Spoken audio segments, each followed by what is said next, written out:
Bonjour, bienvenue donc à la vidéo du CAC 40. Aujourd'hui nous allons voir donc une vue mensuelle, hebdomadaire et journalière. Donc sur la vue mensuelle, donc depuis que nous avons passé donc l'oblique baissière bleue et la MM20 mensuelle, donc nous avons eu quelques fortes bougies de hausse. Le fait marquant sur le mensuel, c'est la proximité d'une résistance dynamique qui est le Bollinger supérieur mensuel qui pourrait donc créer dans cette zone-là une première résistance à la hausse. Ensuite, donc, nous allons nous attarder donc, sur la vue hebdomadaire. Donc sur la vue hebdomadaire, donc, je pense que pour ceux qui suivent régulièrement les vidéos, donc vous connaissez ma manière de travailler. Donc je travaille avec plusieurs outils. Le premier c'est des reports, c'est-à-dire des reports de couleurs que vous pouvez voir sur les cours. Le deuxième c'est les Bollinger. Et le troisième c'est aussi les ratios de Fibo. Donc sur une vue hebdomadaire, ce que nous pouvons constater c'est déjà donc un premier report gris. D'accord, donc je vous laisse prendre connaissance des différents points de contact. Donc vous en avez eu un ici, ici vous en avez eu un certain nombre, là, enfin, je vous laisse regarder ici et ici, et en haut à plusieurs endroits aussi.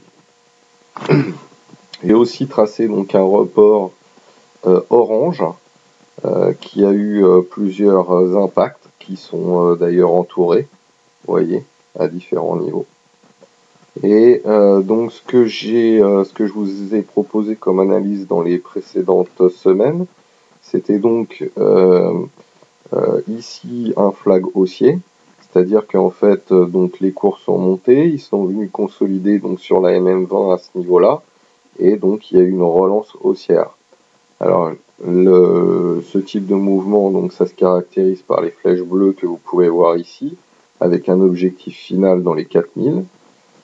Et je vous avais signalé que souvent ce type de figure pouvait être arrêté par une résistance qui était matérialisée par un premier report rouge ici.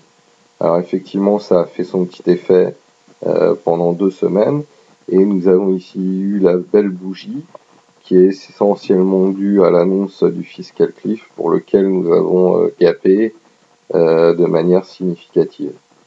Alors, les cours sont maintenant à ce niveau-là. Essayons de voir un peu ce qui pourrait, est-ce qu'on pourrait avoir une continuation de la hausse ou autre. Donc, le fait intéressant, c'est évidemment que nous sommes sur la résistance orange des différents reports orange. Donc, vous voyez que nous sommes à ces niveaux-là. Nous sommes aussi sur donc l'extension du ratio de Fibonacci 127%, c'est-à-dire que si vous prenez d'ici à ici, vous avez 100%, et ensuite le 127, c'est la zone dans laquelle nous arrivons. Et nous sommes aussi sur la moitié du report gris que j'ai matérialisé en pointillé ici. Donc vous voyez que donc, nous sommes sur une zone résistance orange, 127 de Fibo, et la moitié du report gris. Alors, le fait intéressant aussi, c'est les indicateurs très rapidement. Donc là, un indicateur que tout le monde connaît, le RSI 14. RSI 14, quand on regarde bien, vous voyez qu'on approche d'une très forte résistance. Donc ça sera pour la semaine prochaine. Stochastique, un stochastique un peu amélioré. Vous voyez que nous approchons d'une très forte résistance aussi. Au niveau de l'OBVD, les volumes, la même chose. Donc vous voyez que nous approchons quand même au niveau des indicateurs, de très fortes résistances.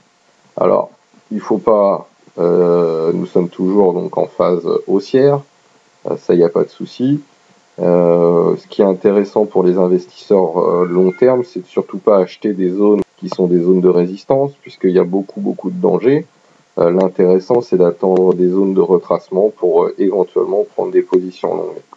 Donc au niveau hebdomadaire, la première zone de retracement serait éventuellement la zone des 3600 points.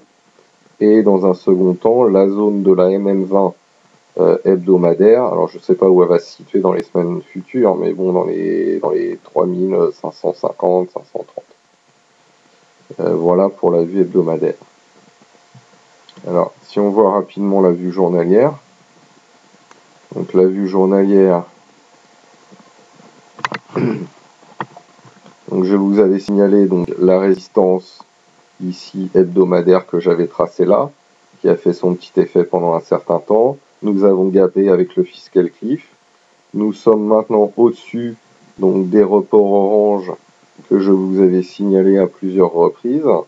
D'accord. Et donc maintenant nous voyons apparaître deux types de résistance en journalier, la zone des 127% et éventuellement le haut du report de la zone de résistance gris pointillé. Et dans un troisième temps éventuellement la zone des 3854. Alors tout simplement, ce que je peux éventuellement vous conseiller à l'heure actuelle, c'est pour moi de ne pas acheter le marché, puisque le marché est trop haut, les risques de correction sont quand même forts. Et donc pour acheter le marché, il faut quand même attendre des retracements au moins journaliers dans la zone de la MM20, voire du Bollinger inférieur journalier, ou voire dans la zone du support pointillé noir. Voilà, donc c'est vrai qu'à l'heure actuelle, il m'est de plus en plus difficile de trouver des actions qui présentent de faibles risques à l'achat. Et donc c'est exactement la même chose sur l'indice. À ces niveaux-là, bon, enfin après chacun fait ce qu'il veut, mais à ces niveaux-là, à part en jouant en intraday, mais sur quelques jours, il est quand même assez culotté d'acheter l'indice à ces niveaux-là. Voilà, en tout cas, je vous remercie de suivre donc ces vidéos parce que vous êtes de plus en plus nombreux. J'espère que le blog vous intéresse. En tout cas, n'hésitez pas à réagir. Vous pouvez poser des questions ou donner votre avis sur le blog, sur éventuellement une évolution. Ou, voilà, je suis assez ouvert. Et en tout cas, donc, je vous souhaite de bons trades pour la semaine prochaine. Et surtout, soyez prudents. Voilà. Bonne semaine à tous.